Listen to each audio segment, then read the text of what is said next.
Hi students, welcome back to another English teaching video on my YouTube channel Kaushik's English Teaching. আজ আমি তোমাদের পড়াবো West Bengal council of higher secondary এডুকেশনের class 12-এর third semester এবং fourth semester দুটো সেমিস্টারই হবে যে নাটকটি আছে, অর্থাৎ জেমস সিনজের লেখা বিখ্যাত one act play Riders to the C তার পার্ট 1। এর পাশাপাশি জানিয়ে রাখি তোমাদের থার্ড সেমিস্টারে যে তিনটে প্রোজ আছে, অর্থাৎ the night train at Deoli, strong roots এবং দ্য বেট যে দুটো পোয়েম আছে, আবার ক্যাজুয়ারিনা ট্রি এবং ইউলিসেস। ফোর্থ সেমিস্টারে তোমাদের যে দুটো প্রোজ আছে, অ্যালাইজ ইন ওয়ান্ডারল্যান্ড এবং 3 কোয়েশ্চেন, এবং যে তিনটে পোয়েম আছে হক রুস্টিং, সনেট নাম্বার 73 এবং দ্য গ্রিন হাউস এফেক্ট। এই সমস্ত গল্প এবং কবিতা আমি কিন্তু ইতিমধ্যেই লাইন বাই লাইন রিডিংয়ের সাথে বাংলা মানেও ব্যাখ্যা সহ পড়িয়ে আমার চ্যানেলে আপলোড করে দিয়েছি। উপরে আই বটনে ক্লিক করে বা আমার চ্যানেলের মধ্যে গিয়ে তোমাদের ক্লাসের যে প্লেলিস্ট তৈরি করা আছে সেখান থেকে তোমরা সেই ভিডিওগুলো দেখে নিতে পারো। এই ভিডিওটি তোমাদের ভালো লাগলে লাইক করো, তোমার বন্ধুদের সাথেও শেয়ার করো, এবং চ্যানেলে নতুন হলে অবশ্যই চ্যানেলটিকে সাবস্ক্রাইব করে নিও। থার্ড সেমিস্টারের তো বটেই, পরবর্তীতে ফোর্থ সেমিস্টারেরও সমস্ত ভিডিও সহজেই পাওয়ার জন্য। তো যে কথাটা তোমাদের বললাম, এই রাইডার্স টু দ্য সি যে নাটকটি আছে এটা কিন্তু তোমাদের থার্ড সেমিস্টার এবং ফোর্থ সেমিস্টার দুটো সেমিস্টারেই আছে। থার্ড সেমিস্টার এখান থেকে কিন্তু MCQ আসবে 5 মার্কসের, ফোর্থ সেমিস্টারে কিন্তু এখান থেকে তোমাদের ব্রড কোয়েশ্চেন বা নোটস লিখতে হবে 5 মার্কসের। তাই তোমরা যদি এখনই এই নাটকটি ভালো করে পড়ে নাও থার্ড সেমিস্টারে, তাহলে কিন্তু তোমাদের ফোর্থ সেমিস্টারেরও কিছুটা সিলেবাস ইতিমধ্যেই কমপ্লিট হয়ে যাবে। যারা অনলাইন ক্লাস করছে সেই অনলাইন ক্লাসের গ্রুপে কিন্তু ইতিমধ্যেই থার্ড সেমিস্টারের জন্য রাইডার্স টু দ্য সি থেকে MCQ এর নোটস দিয়ে দেওয়া হয়েছে, এবং ফোর্থ সেমিস্টার যারা অনলাইন ক্লাস করছে সেই গ্রুপে এখান থেকে কিন্তু ব্রড কোয়েশ্চেন বা নোটস উইথ ভয়েস রেকর্ডিং কিন্তু পাঠিয়ে দেওয়া হয়েছে।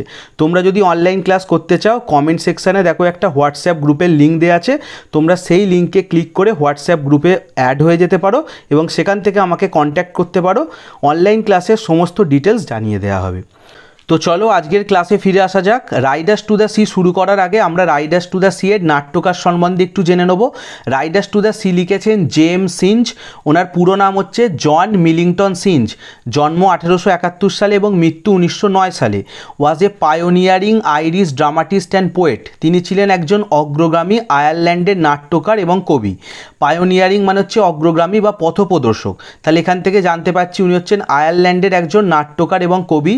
হুজ ওয়ার্ক সিগনিফিকেন্টলি কন্ট্রিবিউটেড, যার লেখালেখি প্রচণ্ড পরিমাণে অবদান রেখেছিল to the Irish Literary revival, আয়ারল্যান্ডের যে সাহিত্যিক পুনরুদ্ধার হয়েছিল তাতে।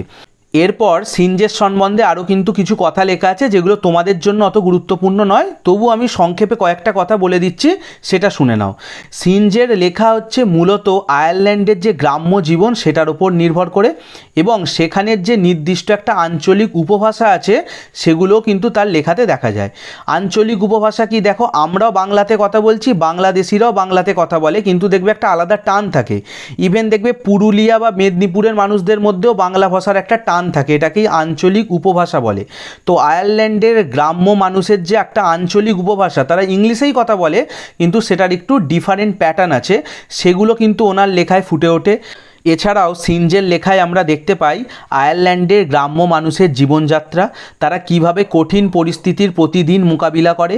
আয়ারল্যান্ড হচ্ছে একটা দ্বীপ দেশ, তাহলে এর পাশেই সমুদ্রের অবস্থান, প্রতিদিন কিন্তু এদের সমুদ্র নিয়েই কিন্তু জীবনযাত্রা, এবং এখানকার মানুষদের যে কষ্ট, সমস্যা, তারপর এদের সংস্কৃতি, রীতিনীতি, সেইগুলোই কিন্তু এনার লেখায় মূলত ফুটে ওঠে, যার সাথে দেখা যায় প্রকৃতির সাথে মানুষের কিন্তু একটা অবিরাম সংগ্রাম। এটাই হচ্ছে ওনার লেখার মূল বিষয়বস্তু। তো চলো আমরা নাট্যকার সম্বন্ধে জেনে নিলাম, এবারে আমরা এই নাটক সম্বন্ধে কিছু জানবো। দেখো লেখা আছে অ্যাবাউট দ্য ড্রামা। এই নাটকের নামটা ভালো করে লক্ষ্য করো, Riders to the C, Bangla করলে হবে সমুদ্রের আরোহী। এবার তোমাদের মনে হবে সমুদ্রকে কি আরোহণ করা যায়? আরোহী তো ঘোড়ার হওয়া যায়। তাহলে এই যে নাটকটা আমরা পড়তে চলেছি, আগের পটভূমিটা বলি, এটা হচ্ছে আয়ারল্যান্ডের পশ্চিম দিকে অবস্থিত একটা অ্যারান আইল্যান্ড বলে দ্বীপপুঞ্জ আছে, সেখানকার গল্প। তো এই মানুষগুলোর সাথে কিন্তু সমুদ্র ওতপ্রোতভাবে জড়িত, এদের প্রতিদিন জীবনের সাথে সমুদ্র জড়িয়ে আছে, কারণ এদের জীবিকাই হচ্ছে সমুদ্র নির্ভর।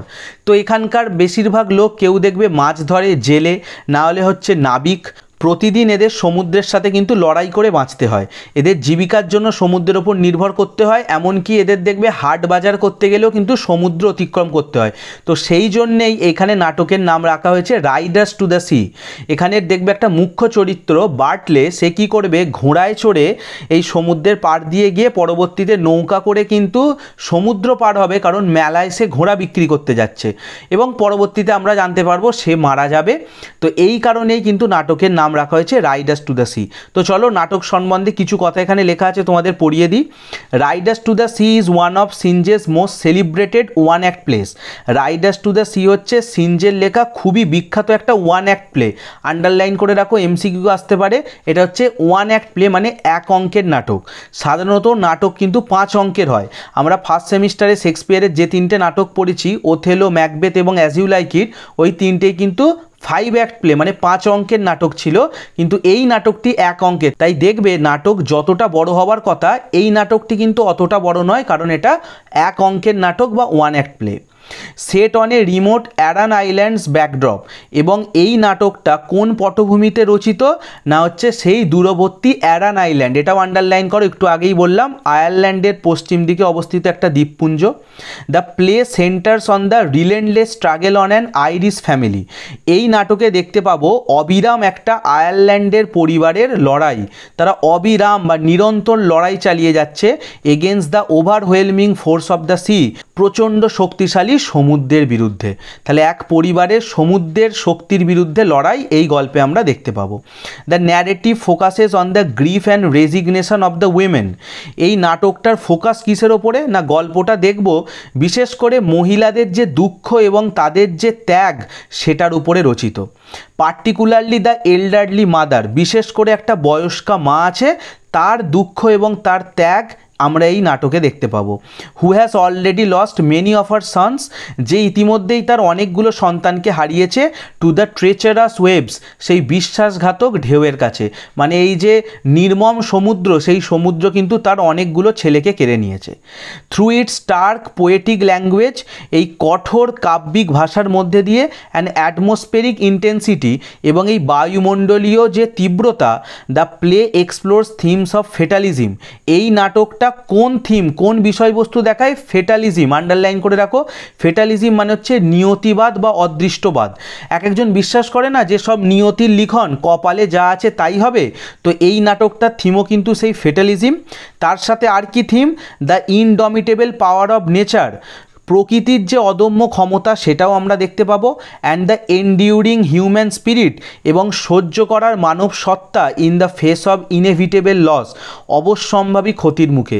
আমরা জানি ক্ষতি হবে, অবশ্যম্ভাবী ক্ষতি, কিন্তু সেই ক্ষতির মুখেও যে আমাদের হিউম্যান স্পিরিটের এন্ডিউরিং, মানে আমাদের যে সহ্য ক্ষমতা মানুষের, সেইগুলোই হচ্ছে এই নাটকের মূল বিষয়বস্তু। তো চলো মোটামুটি তোমাদের প্রেক্ষাপটটা বলে দিলাম। এবারে আমরা দেখে নেব এই নাটকের মুখ্য চরিত্র কারা। দেখো লেখা আছে Riders to the C, A play in one act. আগেই বললাম এটা হচ্ছে 1 অঙ্কের নাটক। তো চলো এরপর আমরা দেখে নিই এই নাটকে কোন কোন মুখ্য চরিত্র আছে। প্রথমেই আছে মৌরিয়া, অ্যান ওল্ড ওম্যান, এক বয়স্কা মহিলা যার নাম মৌরিয়া। একটু আগেই আমরা দেখলাম যে একটা এল্ডারলি মাদার ছিল, বয়স্কা মা, তো তার নামই হচ্ছে মৌরিয়া, যে কিনা তার অনেকগুলো সন্তানকে সমুদ্রে কিন্তু হারিয়েছে। তারপরের চরিত্র বার্টলে, হার সন। দেখো তার একমাত্র পুত্র সন্তান যে কিনা এখন বেঁচে আছে তার নাম বার্টলে, বাকি কিন্তু ছেলেগুলো মারা গেছে। এই মৌরিয়ার 2টো মেয়ে আছে, ক্যাথলিন, হার ডটার। দেখো তার কন্যা ক্যাথলিন, এই ক্যাথলিনের বয়স কিন্তু 20 বছর। আর এক ছোটো মেয়ে আছে যার নাম নোরা। দেখো এই ইয়ঙ্গার ডটার, মানে মৌরিয়ার ছোটো মেয়ে, এর নাম নোরা। তাহলে মৌরিয়ার এখন কিন্তু 3 সন্তান বেঁচে আছে, এক ছেলে যার নাম বার্টলে আর 2 মেয়ে ক্যাথলিন এবং নোরা। এছাড়া এই নাটকে মেন অ্যান্ড ওমেন আরও অনেক পুরুষ এবং মহিলা আছে। তো চলো এরপর মেন নাটক আমরা শুরু করব। আমি লাইন বাই লাইন রিডিংয়ের সাথে বাংলা মানেও ব্যাখ্যা সহ তোমাদের পড়িয়ে দিচ্ছি। পড়াতে পড়াতে ইম্পর্টেন্ট অংশগুলো আমি আন্ডারলাইন করিয়ে দেবো, তোমরা একটু পেন বা পেন্সিল সঙ্গে রেখো, সেখান থেকে কিন্তু এমসিকিউ আসতে পারে। যদিও সব এমসিকিউ এইভাবে আন্ডারলাইন করানো সম্ভব নয়, এমসিকিউ আলাদা করে পিডিএফ তৈরি করে 100 কি 150 এমসিকিউ দেওয়া হয়েছে উইথ ভয়েস রেকর্ডিং, বললাম যারা অনলাইন ক্লাস করছে। তবু আমি পড়াতে পড়াতে যেগুলি ইম্পর্টেন্ট তোমাদের বলে দেবো, তোমরা একটু আন্ডারলাইন করে নিও। এটা হচ্ছে তোমাদের থার্ড সেমিস্টার মানে এইচএস ইয়ার। থার্ড সেমিস্টারের নাম্বার কিন্তু তোমাদের এইচএসের নাম্বার হিসাবে অ্যাড হবে। তাই থার্ড সেমিস্টারে তোমরা যত বেশি মার্কস তুলে রাখবে, ফোর্থ সেমিস্টারে যদি নাম্বারটা কমও হয় পার্সেন্টেজটা ঠিকঠাক এসে যাবে। তোমরা জানো ফোর্থ সেমিস্টার হচ্ছে সেকেন্ড সেমিস্টারের মতো ডেসক্রিপটিভ, যেখানে তোমাদের ব্রড কোয়েশ্চেন বা নোটস লিখতে হবে। আর এবছর পরীক্ষা কিন্তু নিজের স্কুল মানে হোম সেন্টারে হবে না, বাইরের স্কুলে গিয়ে পরীক্ষা দিয়ে আসতে হবে, যেমনটা তোমরা মাধ্যমিকের সময় দিতে। থার্ড সেমিস্টারের অনলাইন ক্লাস কিন্তু ইতিমধ্যে শুরু হয়ে গেছে, যেখানে শুধুমাত্র এমসিকিউ নয়, তার পাশাপাশি গ্রামার এবং আনসিনেরও প্র্যাকটিস সেট করানো হয়। দেখবে যেগুলো তোমাদের প্রোজ আছে সেগুলো পড়ে নিলেই এমসিকিউ হয়ে যাবে, কিন্তু পোয়েট্রির এমসিকিউগুলো ডিটেলসে না আলোচনা করলে হবে না, যেখানে হচ্ছে লিটারারি টার্মস, ইনার মিনিং আছে। এবং অনলাইন ক্লাসে তোমাদের 5 মার্কস যে টেক্সচুয়াল গ্রামার আসবে, তার সাথে সাথে আনসিন থেকেও কিন্তু 5 মার্কসের ভোকাবুলারি এবং গ্রামার আসবে, সেগুলোও প্র্যাকটিস করানো হচ্ছে। তাই তোমরা যদি অনলাইন ক্লাস করতে চাও, উপরে যে নাম্বার দেওয়া আছে সেই নাম্বারে হোয়াটসঅ্যাপ বা কল করতে পারো, অনলাইন ক্লাসের সমস্ত ডিটেলস জানিয়ে দেওয়া হবে। তো দেখো এরপর মূল নাটক শুরু হচ্ছে। নাটকের প্রথম দৃশ্যে আমরা কি দেখতে পাচ্ছি দেখা যাক। An island of the West of Ireland, আয়ারল্যান্ডের পশ্চিম দিকে অবস্থিত একটি দ্বীপ। আমি গল্পের শুরুতেই তোমাদেরকে বললাম এই নাটকটি আয়ারল্যান্ডের পশ্চিমে অবস্থিত অ্যারান আইল্যান্ড এই দ্বীপপুঞ্জের পটভূমিতে কিন্তু রচিত। কটেজ কিচেন, একটা কুঁড়ে ঘরের রান্নাঘর, সেখানে কী কী জিনিস দেখা যাচ্ছে দেখো, আন্ডারলাইন করে নাও, এখান থেকে এমসিকিউ আসতে পারে। উইথ নেটস, এখানে মাছ ধরার জাল আছে। অয়েল স্কিন, অয়েল স্কিন মানে হচ্ছে ওয়াটার প্রুফিং ক্লোথস, মানে এমন পোশাক যাতে কিন্তু জল ধরবে না। যারা প্রতিদিন সমুদ্রে যাতায়াত করে, নাবিক বা জেলে, তারা এই ধরনের পোশাক পরে। পোশাকের ওপরে তেলের আস্তরণ দিয়ে এমন তৈরি করা হয় যাতে জল না ধরে। স্পিনিং হুইল, এখানে চরকা আছে, যে চরকা ঘুরিয়ে হচ্ছে বাড়ির মেয়েরা কাপড় বা পোশাক বোনে। আর কি দেখা যাচ্ছে, some new board standing by the wall, দেওয়ালেতে দাঁড় করানো কিছু নতুন কাঠের পাটাতন এটসেট্রা। একটা গরিব ফিশারম্যান ফ্যামিলি মানে জেলের পরিবারের কুঁড়ে ঘরে, রান্নাঘরে এইসব জিনিস দেখা যাচ্ছে। Cathleen, a girl of about 20, Cathleen প্রায় 20 বছর বয়সী একটি মেয়ে। আন্ডারলাইন করে রাখো, এখান থেকেও এমসিকিউ আসতে পারে। ক্যাথলিনের বয়স হচ্ছে প্রায় বছর 20। ফিনিশেস নিডিং কেক, সে একটা কেক তৈরির জন্য কিন্তু ময়দা মাখা শেষ করেছে। নিডিং মানে হচ্ছে ময়দা মাখা। And puts it down in the pot oven by the fire, এবং সেটাকে আগুনের ওপরে পট ওভেনে বসিয়ে দিয়েছে। কেকটাকে ওই সেঁকার জন্য বা বেক করার জন্য পোড়াবে বলে সেটাকে পট ওভেনে বসিয়েছে। দেন ওয়াইপস হার হ্যান্ড, তারপরে সে তার হাত মুছে নিয়েছে। And begins two spin at the wheel, এবং সে চরকা ঘোরাতে শুরু করেছে। তাহলে এই ক্যাথলিন দেখতে পাচ্ছ বাড়ির বড় মেয়ে, এর অনেক কাজের দায়িত্ব। তাহলে সে একটা কেক তৈরি করতে দিয়ে তারপরে কিন্তু চরকা ঘুরিয়ে পোশাক বুনতে শুরু করেছে। নোরা, এ ইয়ং গার্ল, এই বাড়ির ছোট মেয়ে নোরা, আমরা আগেই জেনেছি, puts her head in at the door, সে দরজা দিয়ে তার মুখ বাড়িয়ে উঁকি মারল। আচ্ছা, নোরার কিন্তু কত বয়স এখানে উল্লেখ করা নেই। নোরার দিদি ক্যাথলিনের বয়স কিন্তু 20। তো নোরা দরজা দিয়ে উঁকি মেরে কি বলছে দেখো। ইন এ লো ভয়েস, খুব আস্তে গলায় সে জিজ্ঞাসা করলো, হোয়ার ইজ সি, সে কোথায়। এখানে সে বলতে নোরা এবং ক্যাথলিনের মায়ের কথা বলা হয়েছে। তাহলে নোরা দিদিকে জিজ্ঞাসা করছে মা কোথায়। উত্তরে ক্যাথলিন বলছে, সি ইজ লাইং ডাউন, তিনি শুয়ে আছেন। গড হেল্প হার, ভগবান ওনাকে সাহায্য করুন, মানে ঈশ্বর ওনার সহায় হোক। অ্যান্ড মে বি স্লিপিং, হয়তো তিনি ঘুমোচ্ছেন। ইফ সি ইজ এবেল, যদি তিনি পারেন, যদি তিনি পারেন ঘুমোতে, তাহলে তিনি ঘুমোচ্ছেন। এই কথাটা কেন বলা হয়েছে আমরা গল্পের পরে পড়ব যে ক্যাথলিন এবং নোরার আরেকটা দাদা ছিল যার নাম মাইকেল, সে 10 দিন মতো আগে কিন্তু সমুদ্রে নিখোঁজ হয়ে গেছে এবং সবার ধারণা সে মারা গেছে। তাহলে এরকম অবস্থায় মায়ের চোখে কি আর ঘুম আসে? ওই জন্যেই ক্যাথলিন বলছে ভগবান যেন ওনার সহায় হোক, যদি তিনি পারেন হয়তো তিনি ঘুমোচ্ছেন। এই সময় নোরা কি করলো, Nora comes in softly, Nora খুব আস্তে আস্তে এলো। And takes a bundle from under a shawl, এবং তার চাদরের নিচে থেকে একটা বান্ডেল বা একটা পুঁটুলি বের করলো। আন্ডারলাইন করে রাখো, এটা থেকেও কিন্তু প্রশ্ন আসতে পারে। তার শল মানে চাদরের নিচে থেকে একটা বান্ডেল বা একটা পুঁটলি সে বের করলো। ক্যাথলিন তখন কি করছিল, স্পিনিং দ্য হুইল র্যাপিডলি, খুব দ্রুততার সাথে কিন্তু চরকা ঘোরাচ্ছিল। র্যাপিডলি মানে দ্রুততার সাথে, স্পিনিং মানে ঘোরানো। তাহলে চরকা ঘোরাতে ঘোরাতে ক্যাথলিন জিজ্ঞাসা করলো, what is it you have, তোর কাছে ওটা কী রে নোরা। নোরা উত্তরে বলছে, the young priest is after bringing them, অল্প বয়সী ধর্মযাজক এটাকে এনেছে। এই গল্পে আমরা দেখতে পাবো এই এলাকাতে একটা ইয়ং প্রিস্ট মানে একটা যুবক ধর্মযাজক কিন্তু বাস করে, এটাও আন্ডারলাইন করে রাখতে পারো। সে ওই পুঁটলিটা এনে নোরাকে কিন্তু দিয়েছে। তার মধ্যে কি আছে? It's a shirt and a plain stocking. এতে একটা জামা এবং একটা মোজা আছে। স্টকিং কেমন মোজা জানো? যেটা একদম আঙুল থেকে শুরু করে একদম হাঁটুর ওপর পর্যন্ত পরা যায়, সেই যে পোশাকটা সেটাকে স্টকিং বলা হয়। এটা কার না? Were got off a drowned man in Donegal. ডনেগালে একটা মানুষ ডুবে মারা গেছে, এটা হচ্ছে তার জামা এবং মোজা। ড্রাউন মানে ডুবে যাওয়া, আর ডোনেগাল এই জায়গাটা আন্ডারলাইন করে রাখো। তাহলে ডোনেগালে ডুবে যাওয়া মানুষটার জামা এবং মোজা ইয়ং প্রিস্ট নিয়ে এসেছে এবং সেটা নোরাকে দিয়েছে। নোরা সেটাই তার শলের নিচে লুকিয়ে লুকিয়ে পুঁটলিটা এনেছে। এটা শুনে ক্যাথলিন কি করলো? Cathleen stops her wheel with a sudden movement. Cathleen হঠাৎ করেই তার চরকাটাকে থামিয়ে দিল। এতক্ষণ জোরে চরকা ঘোরাচ্ছিল, এই কথা শুনেই চরকা থামিয়ে দিয়েছে। অ্যান্ড লিনস আউট টু লিসেন, এবং সে ঝুঁকে পড়লো শুনবে বলে। লিন মানে হচ্ছে ঝুঁকে পড়া। এরপর নোরা বলছে, we are to find out, আমাদেরকে খুঁজে বের করতে হবে, ইফ ইটস মাইকেলস দেয়ার, এগুলো মাইকেলের কিনা। দেখো এই মাইকেল নামটা আমরা নাটকে প্রথমবার পড়লাম, কিন্তু আমি আগেই তোমাদের বলে দিয়েছি মাইকেল হচ্ছে মৌরিয়ার আর এক সন্তান, বার্টলের দাদা, যে 10 দিন মতো আগে কিন্তু সমুদ্রে নিখোঁজ হয়ে গেছে। ওই যে ইয়ং প্রিস্টটা যে জামা এবং মোজাটা এনে দিয়েছে সেটা মাইকেলের কিনা সেটা এদের দেখতে হবে, সেই জন্যই কিন্তু দিয়েছে। Sometime herself will be down looking by the sea, প্রায় সময় সে কী করছে? সমুদ্রের ধার দিয়ে কিন্তু তাকে খুঁজে বেড়াচ্ছে। এখানে হারসেলফ বলতে কিন্তু তাদের মা মৌরিয়ার কথা বলা হয়েছে। মৌরিয়া 9 দিন হয়ে গেছে, কিন্তু সে এখনও কি করছে? সমুদ্রের ধার বরাবর কিন্তু তার ছেলের ডেড বডিটা বা মৃতদেহটা যদি ভেসে আসে সেটাকে খুঁজছে, কারণ সেটাকে পেলে কিন্তু খ্রিশ্চান মতে সেটাকে কবর দিতে হবে।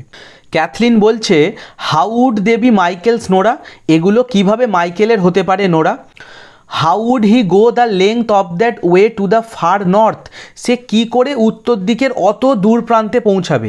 তাহলে এখান থেকে আমরা আরেকটা কথা জানতে পারছি, এই যে ডোনেগাল জায়গাটা এটা কিন্তু উত্তর দিকে অবস্থিত। এবং ক্যাথলিন প্রশ্ন করছে, length of that way to the far north, উত্তরের অত দূরে কি করে যাবে? আমি আগেই বললাম এরা কিন্তু আয়ারল্যান্ডের পশ্চিম প্রান্তে থাকে, তাহলে বলছে এত দূরে তার ডেড বডিটা কিন্তু যাওয়া সম্ভব নয় অ্যাকর্ডিং টু ক্যাথলিন। নোরা উত্তরে বলছে, the young priest Sage he has known the like of it, যুবক যাজক বলেছে তিনি জানেন এরকম ঘটনা ঘটতেই পারে। অর্থাৎ পশ্চিমের সমুদ্রে কেউ নিখোঁজ হয়েছে, সুদূর উত্তরে কিন্তু তার মৃতদেহ পাওয়া যেতেই পারে, এই কথা ওই ইয়ং প্রিস্ট নোরাকে বলেছে। এবং তিনি আরও বলেছেন, ইফ ইটস মাইকেলস দেয়ার, যদি ওগুলো মাইকেলের হয়, মানে ওই যে জামা আর মোজা ওটা যদি মাইকেলের হয়, তোমরা যদি চিনতে পারো, সেজ হি, তিনি বলেছেন, ইউ ক্যান টেল হারসেলফ, তাহলে তোমরা তোমার মাকে বলে দেবে, he has got a clean burial by the grace of God, ভগবানের আশীর্বাদে তাকে কিন্তু নিয়মকানুন রীতিনীতি মেনে কবর দেয়া হয়েছে। ক্লিন বারিয়াল মানে হচ্ছে নিয়মকানুন, মানে খ্রিস্টান ধর্মমতে, এবং গ্রেস অফ গড বুঝতে পারছো ভগবানের আশীর্বাদে তাকে কবর দেওয়া হয়েছে। And if they are not his, যদি ওগুলো ওর না হয়, তোমরা পুঁটলিটা খুলে দেখলে যে না এটা তোমার দাদা মাইকেলের কিন্তু জামা মোজা নয়, let no one say word about them, তাহলে এই সম্বন্ধে তাকে কোনো কথাই বলবে না। কেন বলবে না? For she will be getting her death, নালে ওনার মৃত্যু পর্যন্ত হতে পারে। সেজ হি, এটা ওই ধর্মযাজক বলেছে। কি করে মৃত্যু হতে পারে? উইথ ক্রাইং অ্যান্ড ল্যামেন্টিং, কান্নাকাটি এবং অনুতাপ করে। ল্যামেন্টিং মানে হচ্ছে অনুতাপ করা। ভাবো তার ছেলেকে সে হারিয়েছে, প্রতিদিন ছেলেকে খোঁজে, মৃতদেহটা যদি পায় যে খ্রিস্টান মতে তাকে কবর দেবে, তো এই সব কথা যদি তাকে বলা হয় সে কিন্তু কান্নাকাটি দুঃখ কষ্টতেই মরে যাবে। তাই যদি মাইকেলের হয় খালি শুনিয়ে দিও, না হলে এই সম্বন্ধে কোনো কথা বলবে না। এই সময় কি হলো দেখো, the door which Nora half closed, যে দরজাটাকে নোরা অর্ধেকটা বন্ধ করেছিল, is blown open by a gust of wind, একটা দমকা বাতাসে সেটা খুলে গেল। গাস্ট মানে হচ্ছে দমকা বাতাস। এরপরে কি হলো দেখো, ক্যাথলিন লুকিং আউট অ্যাংসিয়াসলি, ক্যাথলিন চিন্তিতভাবে বা উদ্বিগ্নতার সাথে বাইরের দিকে তাকালো। অ্যাংসিয়াসলি মানে হচ্ছে চিন্তিতভাবে, এবং বলল, ডিড ইউ আস্ক হিম তুই কি ওনাকে জিজ্ঞাসা করেছিস would he stop Bartley going this day, যে আজকে তিনি বার্টলেকে আটকাবেন কি না with the horses to the Galway fair, ঘোড়া নিয়ে গলওয়ের মেলায় যাওয়ার থেকে। তাহলে ক্যাথলিন নোরাকে জিজ্ঞাসা করছে তুই ওই ইয়ং প্রিস্টকে কি বলেছিস আজকে উনি বার্টলেকে আটকাবেন তো, কোথায় যাওয়া থেকে, গলওয়ে ফেয়ার, আন্ডারলাইন করো। তাহলে এই যে আয়ারল্যান্ডের পশ্চিম প্রান্তে আরান আইল্যান্ড, এরই আর একটা দ্বীপপুঞ্জে অবস্থিত কিন্তু এই গলওয়ে, সেখানে কিন্তু মেলা বসেছে এবং সেখানে বার্টলে আজকে কি নিয়ে যাবে, হর্সেস, ঘোড়া নিয়ে, এটাও আন্ডারলাইন করো, ঘোড়া বিক্রি করতে ওই গলওয়ের মেলাতে যাবে, সেটা থেকে আটকাবে তো আজকে যাওয়া থেকে, এটা ক্যাথলিন জিজ্ঞাসা করছে। নোরা উত্তরে বলছে আই ওয়ন্ট স্টপ হিম সেজ হি, তিনি বলেছেন যে তিনি আটকাবেন না, মানে তিনি বার্টলেকে যেতে দেবেন। But let you not be afraid, তিনি বলেছেন যে ভয় না পেতে। কেন না herself does be saying prayers half through the night, কারণ তাদের মা মরিয়া তিনি তো রাত পর্যন্ত প্রার্থনা করবেন। দেখো লেখা আছে হারসেলফ, মানে সে যাক, তাদের মা মরিয়া তো রাত পর্যন্ত প্রার্থনা করবেন। And the almighty God won't leave her destitute, এবং সর্বশক্তিমান ঈশ্বর নিশ্চয়ই তাকে নিঃস্ব বা সর্বহারা করে দেবেন না। ডেস্টিটিউট মানে নিঃস্ব বা সর্বহারা। তাহলে দেখো ওই ইয়ং প্রিস্ট, ওই যে যুবক ধর্মযাজক, ওনার বিশ্বাস যে মরিয়া তার অন্য পুত্র সন্তানদের হারিয়েছে বটে, বার্টলে তো তার শেষ পুত্র সন্তান। অলমাইটি গড, অলমাইটি মানে হচ্ছে সর্বশক্তিমান, যে সর্বশক্তিমান ঈশ্বর কখনোই কিন্তু মায়ের থেকে তার একমাত্র যে পুত্র সন্তান বেঁচে আছে তাকে কেড়ে নেবে না, এতটা নিষ্ঠুর ভগবান হবেন না। সেজ হি, তিনি বলেছেন উইথ নো সন লিভিং, তার যে আর কোনো ছেলে বেঁচে থাকবে না এটা হতেই পারে না। তার মানে বার্টলে আজকে যাক, কোনো অসুবিধা নেই। ক্যাথলিন তখন বলছে is the sea bad by the white rocks Nora, আচ্ছা নোরা, সাদা পাথরের কাছে সমুদ্র কি খুব উত্তাল? এখানে ব্যাড মানে হবে উত্তাল।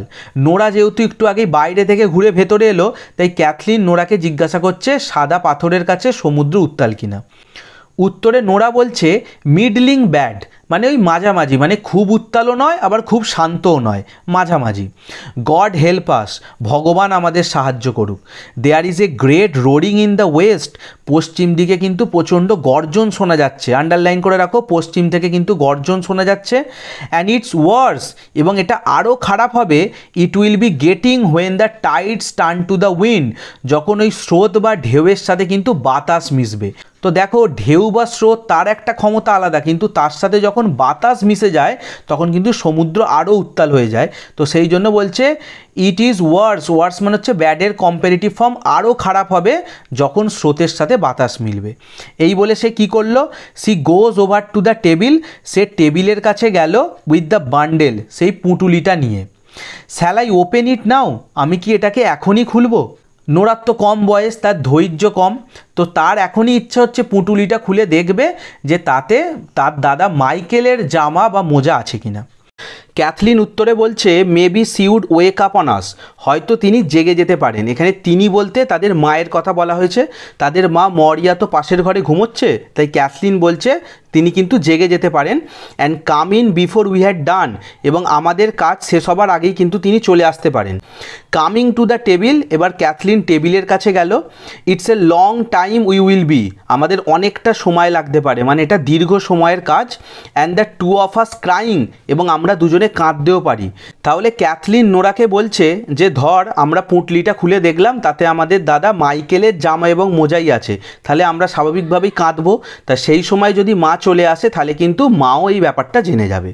তো এরপর নোরা কি করলো, goes to the inner door and listen, Nora হচ্ছে ভিতরের দরজার কাছে গেল এবং কান পেতে শুনলো কি বলছে। এবার সে দেখো she is moving about on the bed, তিনি বিছানায় নড়াচড়া করছে, মানে ওনার ঘুম ভেঙে গেছে, মরিয়ার বিছানায় এপাশ ওপাশ করছে।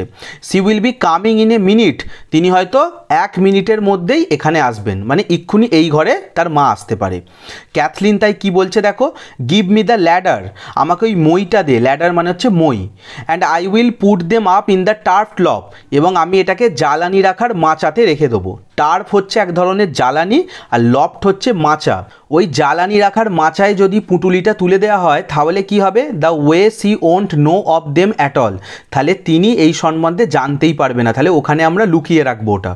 And maybe when the tide turns, এবং হয়তো যখন জোয়ার আসবে, she will be going down to see would he be floating from the east, তিনি তখন সমুদ্রের পাড় বরাবর দেখতে যাবেন পূর্ব দিক থেকে তার ছেলের মৃতদেহ ভেসে আসছে কিনা। তাহলে যখন তিনি ওটা দেখতে যাবেন তখন আমরা ওটাকে খুলে দেখব, এখন খোলা যাবে না। বলে কি করলো দেখো, they put the ladder against the gable of the chimney, তারা মইটাকে লাগালো চিমনির যে 3 কোণা থাক আছে সেখানে। দেখবে বাইরের দেশের ঘরগুলোর ছাদ 3 কোণা হয়, কারণ ওখানে চিমনি থাকে, ঠান্ডার জায়গা, ফায়ার প্লেসের ধোঁয়াটা যাতে চিমনি দিয়ে বেরোতে পারে, তাই ওই 3 কোণা খাঁজে সে সেখানে মইটা লাগালো। ওখানেই হচ্ছে ওই জ্বালানি রাখার মাচাটা আছে। Cathleen goes up a few steps, Cathleen সেখানে কয়েক ধাপ উঠলো মইতে। And hides the bundle in the turf cloth, এবং সেই পুঁটুলিটাকে সেই জ্বালানি রাখার মাচায় কিন্তু লুকিয়ে দিল। এই টার্ফ ক্লথটা আন্ডারলাইন করবে, বান্ডেলটাকে কিন্তু এখানে লুকিয়ে রাখলো। কেন? যাতে তাদের মা মরিয়া চোখ না পড়ে। মরিয়া comes from the inner room, মরিয়া এই সময় ভিতরের ঘর থেকে প্রবেশ করলো। এখনও পর্যন্ত তোমরা আমার ভিডিওটা দেখছো মানে ভিডিওটা নিশ্চয়ই তোমাদের ভালো লেগেছে। ভিডিওটি ভালো লাগলে ভিডিওটিকে লাইক করো, তোমার বন্ধুদের সাথেও শেয়ার করো, এবং চ্যানেলে নতুন হলে অবশ্যই চ্যানেলটিকে সাবস্ক্রাইব করে নিও। শুধু 3rd সেমিস্টার নয়, পরবর্তীকালে 4th সেমিস্টারেরও সমস্ত ইনফরমেটিভ ভিডিও সহজেই পাওয়ার জন্য। আর কমেন্টে তোমরা তোমাদের নাম এবং ঠিকানাটাও লিখে দিও, তাহলে আমি জানতে পারবো ওয়েস্ট বেঙ্গলের কোন জেলা বা কোন গ্রাম থেকে আমার স্টুডেন্টসরা আমার ভিডিওগুলো দেখছে। তাহলে এই নাটকে প্রথমবারের জন্য মরিয়া কিন্তু এন্ট্রি নিল। ঘরে ঢুকে কি করলো দেখো, looking up at Cathleen and speaking querulously, সে ক্যাথলিনের দিকে চেয়ে অসন্তুষ্ট বা নালিশের সুরে বলল। কোয়ারেলাসলি মানে হচ্ছে অসন্তুষ্ট বা নালিশের সুরে বলা। কি বলল? Is not it turf enough you have for this day and evening, আজ সারাদিন এবং সন্ধ্যের জন্য কি যথেষ্ট জ্বালানি ছিল না? দেখো তাদের অভাবের সংসার, তারা খুব গরিব, তাই যা জ্বালানি আছে মা মেয়েকে বলছে এতে কি তোর আজকের দিন আর রাতের রান্না হতো না, তুই আবার ওপরের থেকে জ্বালানি পাচ্ছিস। উত্তরে ক্যাথলিন বলছে, there is a cake baking at the fire for a short space, আমি অল্প সময়ের জন্য আঁচেতে একটা কেক বসিয়েছি। বেকিং মানে তো জানো পোড়া বা সেকা, তাহলে আমি আগুনে কেক বসিয়েছি, ওই জন্য আমি জ্বালানি পাততে উঠেছি। থ্রোয়িং ডাউন দ্য টার্ফ, এই বলে সে ওপর থেকে একটু জ্বালানি নিচে ফেললো। এবং আরও বলল, and Bartley will want it, বার্টলের এটা লাগবে when the tide turns if he goes to Connemara, যদি আজকে জোয়ার দেয় এবং সে কনেমারাতে যায়। এই কনেমারা জায়গাটা আন্ডারলাইন করে রাখো, তাহলে বার্টলে কোথায় যাবে? কনেমারা। এই কনেমারাতেই কিন্তু ওই গলওয়ে ফেয়ার, ওই মেলাটা বসবে যেখানে বার্টলে তার ঘোড়া বিক্রি করতে যাবে। তাই সে তার মাকে বলছে যে দাদা ওখানে গেলে দাদার কেকটা লাগবে, আমি কেকটা বানাচ্ছি বলেই কিন্তু এক্সট্রা জ্বালানি ওপর থেকে পারছি। নোরা এরপরে কি করলো? Nora peaks up the turf, Nora সেই জ্বালানিটাকে তুললো, and puts it round the pot oven, এবং সেই পট ওভেন যে পাত্রে হচ্ছে কেকটা বসানো আছে তার আশপাশে দিয়ে দিল যাতে আঁচটা বাড়ে। মরিয়া কি করলো? Sitting down on a stool at the fire, সে আগুনের সামনে গিয়ে একটা উঁচু টুলেতে বসলো। স্টুল মানে হচ্ছে উঁচু টুল। এরপর মরিয়া কি বলছে দেখো, he won't go this day, সে আজকে যাবে না with the wind rising from the south and west, যেহেতু দক্ষিণ এবং পশ্চিম দিক থেকে বাতাস বাড়ছে, এটাও আন্ডারলাইন করে রাখো সাউথ অ্যান্ড ওয়েস্ট। তাই মরিয়া জোর দিয়ে বলছে he won't go this day, সে আজকে যাবে না। এখানে সে বলতে কিন্তু তার একমাত্র পুত্র সন্তান বার্টলের কথা বলা হয়েছে। আরও একটা কারণ আছে, for the young priest will stop him surely, কারণ ওই যুবক যাজক তাকে অবশ্যই আটকাবে। এক তো পশ্চিম এবং দক্ষিণ দিক থেকে বাতাস বাড়ছে, তাছাড়া যে ইয়ং প্রিস্ট আছে সে নিশ্চয়ই তাকে যেতে দেবে না, আটকাবে।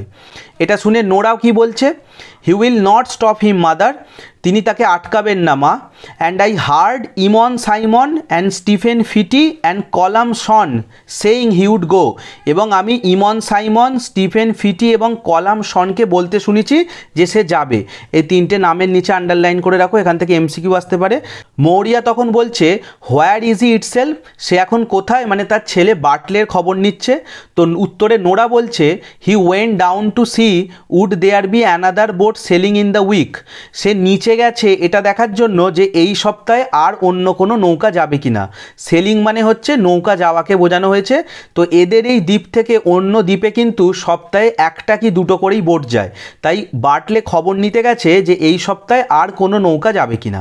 And I am thinking it won't be long till he is here নাও, এবং আমি ভাবছি যে খুব বেশি দেরি হবে না, তার মধ্যেই সে এখানে পৌঁছে যাবে, মানে বার্টলে এক্ষুনি এসে যাবে এখানে। For the tide standing at the green head, কারণ কারণ ওই গ্রিন হেডের দিকে কিন্তু জোয়ার এসেছে। এই গ্রিন হেড হচ্ছে এখানকার একটা জায়গা যেখানে হয়তো সমুদ্রের ধারে ঘাস জমি আছে, তো সেই বলছে গ্রিন হেডের কাছে কিন্তু জোয়ার এসেছে। And the hooker tacking from the east, এবং পূর্ব দিক থেকে একটা মাছ ধরার নৌকা কিন্তু তার গতিপথ বদল করে আসছে। এই হুকার মানে হচ্ছে মাছ ধরার নৌকা, আর ট্যাকিং মানে হচ্ছে গতিপথ বদলানো। দেখবে তখনকার দিনে তো নৌকা বা জাহাজ হচ্ছে কিসের সাহায্যে চলতো, বাতাসের দ্বারা পাল টাঙিয়ে, তো পালটাকে এমনভাবে ইউজ করা যেত যাতে তার গতিপথকে বদলানো যেত। তো সেইভাবে পূর্ব দিক থেকে কিন্তু একটা জাহাজ আসছে, এটাও আন্ডারলাইন করে রাখবে, এমসিকিউ আসতে পারে। ক্যাথলিন তখন বলছে I here someone passing the big Stones, আমি শুনতে পাচ্ছি কেউ বড় পাথরের কাছ দিয়ে আসছে, তার মানে পায়ের আওয়াজ শোনা যাচ্ছে। নোরা তখন কি করলো, লুকিং আউট, বাইরের দিকে তাকালো।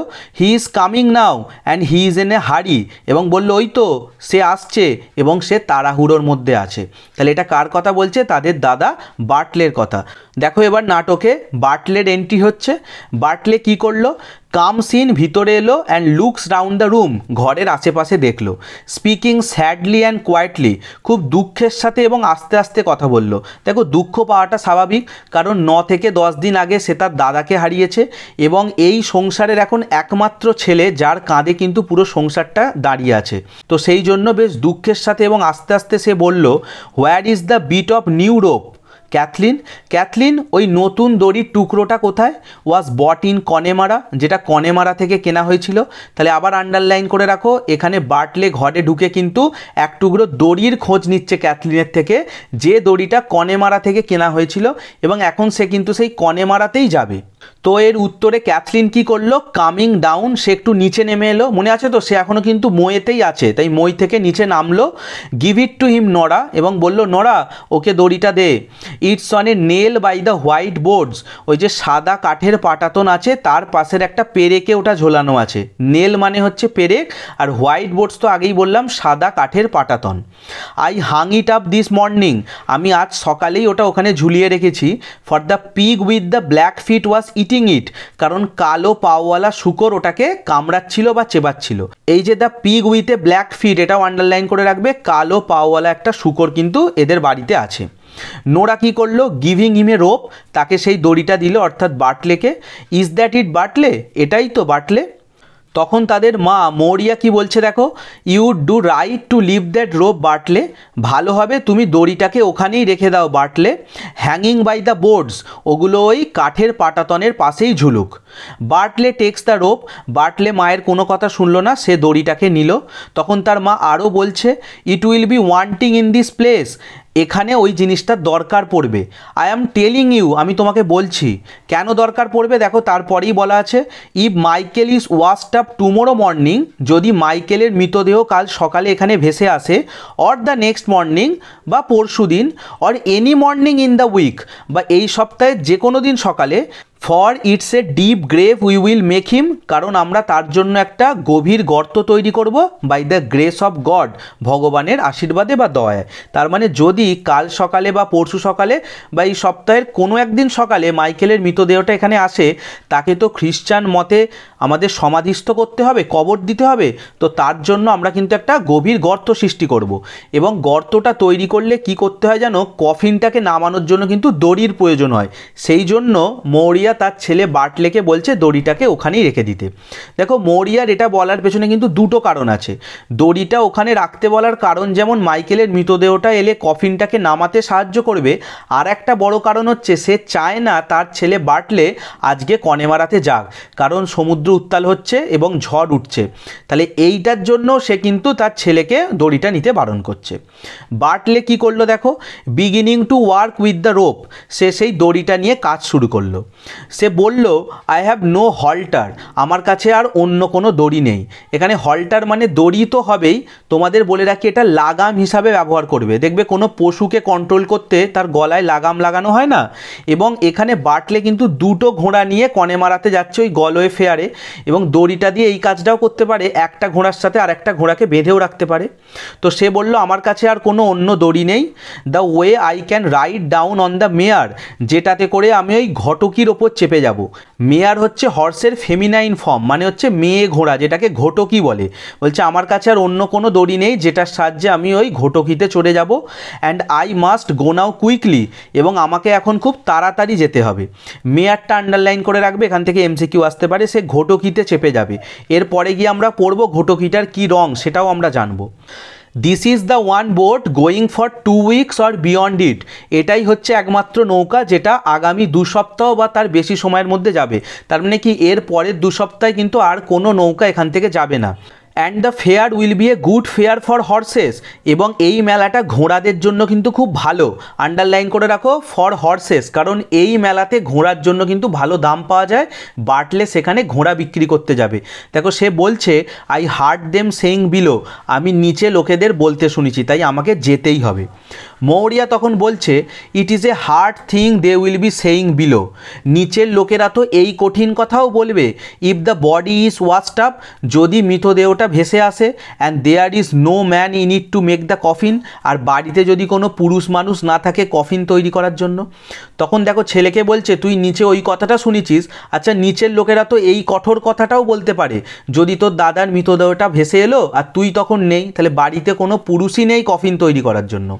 And I after giving a big price for the finest white boards, এবং আমি সব থেকে সুন্দর ওই সাদা কাঠের পাটাতনের জন্য যথেষ্ট দাম দিয়েছি।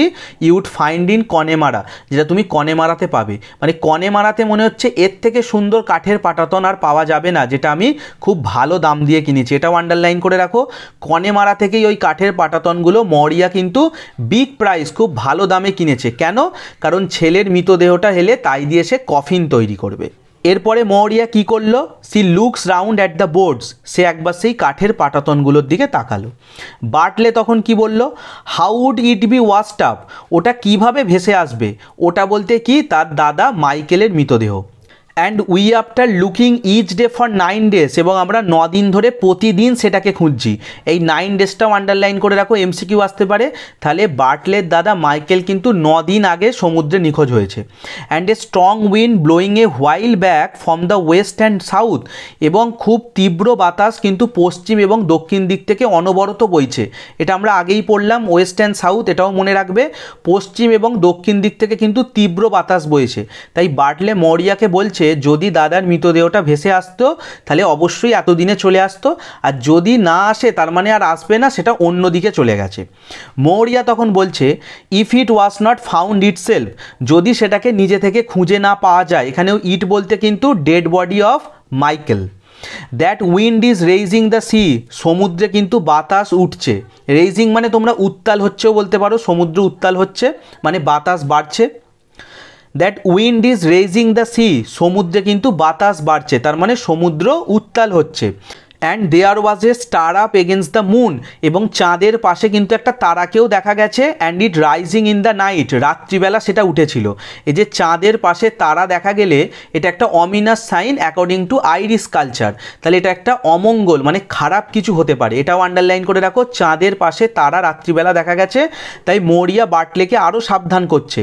এরপর মৌরিয়া তার ছেলে বাটলেকে সেই বিখ্যাত লাইনটি বলছে, if it was A 100 horse's, যদি 100টা ঘোড়াও হতো, or a 1000 horses you had itself, বা তোমার কাছে যদি 1000টা ঘোড়াও হতো। What is the price of a 1000 horses against a son, 1000টা ঘোড়ার কী দাম একটা ছেলের তুলনায়। Where there is one son only, আর আমার কাছে তো একটা ছেলেই পড়ে আছে। তাহলে নিজের ছেলেকে প্রশ্ন করছে তোর কাছে যদি 100 ঘোড়াও থাকে বা 1000টা ঘোড়াও থাকে, কিন্তু তার দাম কি একটা ছেলের থেকে বেশি? আর আমার কাছে তো একটা মাত্রই ছেলে পড়ে আছে। তার ছেলে বাটলে বলছে কনেমারার গলওয়ে ফেয়ারে গেলে ঘোড়াটা খুব ভালো দামে বিক্রি হবে, কিন্তু মায়ের কাছে কি তার সন্তানের থেকে ঘোড়ার দাম বেশি? তাই বলছে একটা দুটো নয়, যদি 100,000 ঘোড়াও থাকে একটা সন্তানের থেকে মায়ের কাছে সেটা কিন্তু মূল্যবান নয়। আর মৌরিয়া বলছে আমার কাছে কিন্তু একটা মাত্রই সন্তান, তুই কিন্তু পড়ে আছিস। বাটলে এরপর কী করলো? Working at the halter to Cathleen, সে সেই দড়িটাকে নিয়ে কাজ শুরু করলো এবং ক্যাথলিনকে বলল। তাহলে দেখো বাটলে কিন্তু তার মায়ের কথায় কোনো গুরুত্ব দিচ্ছে না, কারণ বাটলে জানে আমি যদি না ঘোড়া নিয়ে ওই কনেমারাতে যাই গলওয়ে ফেয়ারে, আমাদের সংসার চলবে না। বিপদ আছে জানি, কিন্তু যেতে হবেই। সে ক্যাথলিনকে বলছে let you go down each day, তুই প্রতিদিন নিচে যাবি, and see the sheep are not jumping in on the rye, এবং দেখবি ভেড়াগুলো যেন রাই শস্যের ওপরে লাফ না দেয়। এই রাই হচ্ছে এক ধরনের শস্য, গম বা জবের মতো দেখতে, এটা হচ্ছে গবাদি পশুর খাবার। অ্যান্ড ইফ দ্য জবার কামস, এবং যদি পশু বিক্রেতা আসে, জবার মানে হচ্ছে যে গৃহপালিত পশু কেনা বেচা করে, সেই পশু বিক্রেতা এলে you can sell the pig with the black feet, তুই ওই কালো পাওয়ালা শুকরটাকে বিক্রি করে দিতে পারিস। If there is a good price going, যদি তুই ভালো মূল্য পাস, মানে ভালো দাম পেলে, তাহলে বিক্রি করে দিবি। মৌরিয়া তখন বলছে how would the like of her get a good price for a pig, ওর মতো একটা মেয়ে শুকরের জন্য ভালো দাম কি করে পাবে। দেখো, মৌরিয়ার কিন্তু আসল উদ্দেশ্য শুকরের ভালো দাম পাওয়া নয়, সে চায় কোনো মতে তার ছেলেকে আটকাতে। এর আগেও সে বলেছিল দড়িটা ওখানে রেখে দিতে, কারণ হচ্ছে মাইকেলের ডেড বডি এলে কফিনটাকে নামাতে সাহায্য করবে। তারপরে আবার কি বলল, যদি ডেড বডিটা চলে আসে, বাড়িতে যদি কোনো পুরুষ মানুষ না থাকে, তাহলে লোকেরা কি বলবে। এরপর বলল চাঁদের পাশে কিন্তু তারা দেখা গেছে, একটা অমিনাস সাইন, অমঙ্গলের চিহ্ন। এবং এখন বলছে তুই যদি চলে যাস, ওকে বলছিস শুকরটা বিক্রি করতে, ওর মতো একটা মেয়ে কি করে ভালো দাম পাবে, ও কি দরদাম বোঝে। এগুলো কিন্তু মৌরিয়ার আসল উদ্দেশ্য নয়, সে চায় তার একমাত্র ছেলেকে সমুদ্রে যাওয়া থেকে আটকাতে। তখন বার্টলে কি করলো, টু ক্যাথলিনকে বলছে, দেখো তার মাকে কোনো গুরুত্বই দিচ্ছে না। If the west wind holds with the last bit of the moon, চাঁদের শেষ টুকরোটা দেখা পর্যন্ত যদি পশ্চিমের বাতাস বয়, let you and Nora get up weed enough, তুই আর নোরা মিলে গিয়ে কিন্তু যথেষ্ট আগাছা নিয়ে আসবি। উইড মানে হচ্ছে আগাছা, মানে সমুদ্রের নিচে পাওয়া যায় যে আগাছা, যেগুলোকে সকালে সেখান থেকে তারা জ্বালানি ব্যবহার করতে পারবে। বলছে যথেষ্ট পরিমাণে নিয়ে আসবি for another cock for the kelp, এবং সেটাকে স্তূপ করে রাখবি যেখান থেকে কেল্প বানানো যাবে। এই কেল্প হচ্ছে এক ধরনের সিউইড, ওই সমুদ্রের আগাছা বা অ্যালগি। এগুলো কি কাজে ব্যবহার হয়, শুকনো করে জ্বালানি বা সারের কাজে ব্যবহার করা হয়। এ থেকে কিন্তু চাষবাসেরও সুবিধা হয়। তাই তার দু বোনকে আদেশ দিচ্ছে যে তোরা কিন্তু যথেষ্ট পরিমাণে ওই আগাছা সংগ্রহ করে আনবি। এই কেল্প এবং উইড এগুলোতেও আন্ডারলাইন করে রাখতে পারো। It's hard set we will be from this day, আজ থেকে আমাদের জন্য পরিস্থিতি আরও কঠোর হলো। With no one in it but one man to work, কারণ একজন ছেলে ছাড়া আর কাজ করার কেউ নেই। তাহলে আমি একমাত্র এখন এই সংসারের ছেলে, কিন্তু আজকে আমিও চলে যাচ্ছি, তাই তোদেরকে দায়িত্ব সামলাতে হবে। আজ থেকে কিন্তু আমাদের আরও কঠিন পরীক্ষা। মৌরিয়া তখন বলছে it's hard set we will be surely, নিশ্চিতভাবে এটা আরও কঠিন হয়ে যাবে the day you are drowned with the rest, যখন তুমিও অন্যদের মতো ডুবে যাবে। ড্রাউন্ড মানে হচ্ছে ডুবে যাওয়া। একটা মা কত কষ্ট পেলে দেখো এই কথাটা বলতে পারে। বলছে তুই তো বলছিস এখন পরিস্থিতি কঠিন, এবার ভেবে দেখ তুই যদি বাকিদের মতো, তোর অন্য ভাই বা বাবার মতো যদি ডুবে যাস, তখন তাহলে পরিস্থিতিটা আরও কত কঠোর হবে।